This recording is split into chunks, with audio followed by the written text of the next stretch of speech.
Во многих странах раздельный сбор мусора уже давно является привычным делом. В этих целях устанавливаются специальные баки, строятся перерабатывающие заводы. Такому примеру начинают следовать и в нашей республике.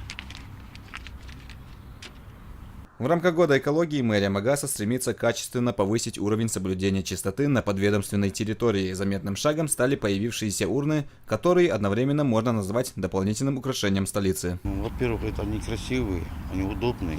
На каждом баке написано название, где какой мусор можно кидать. И уже знаешь, где стекло лежит, где у тебя железо лежит, где бумага лежит.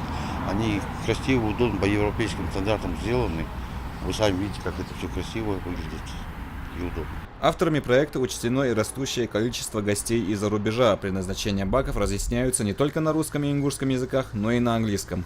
Первоначально было как-то не так, не понимали, но сейчас вот мы как наблюдаем, и камеры стоят, уже они даже идут иногда, где бумага, берут бутылку, хотят бросить, они смотрят уже, где стекло, уже переходят уже. А раньше в одной ящик, в одной идут и забрасывают, а теперь читают и забрасывают.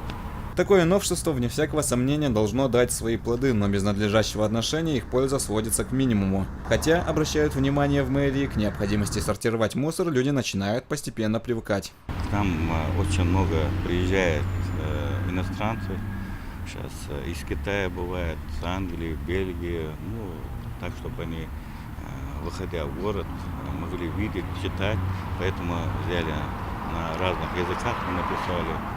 Новые мусорные баки расставлены по всей территории города, а по мере того, как столица будет расширяться и появятся новые микрорайоны, установят дополнительные. Еще одним шагом к улучшению экологической обстановки станет строительство в Сунже первого в регионе завода по переработке твердых бытовых отходов. Вместе с тем появится и специальный полигон. Весь мусор, образующийся на территории республики, будет проходить эту сортировку и переработку. Соответственно, никакие опасные отходы попадать и в почву, и в окружающую среду не будут.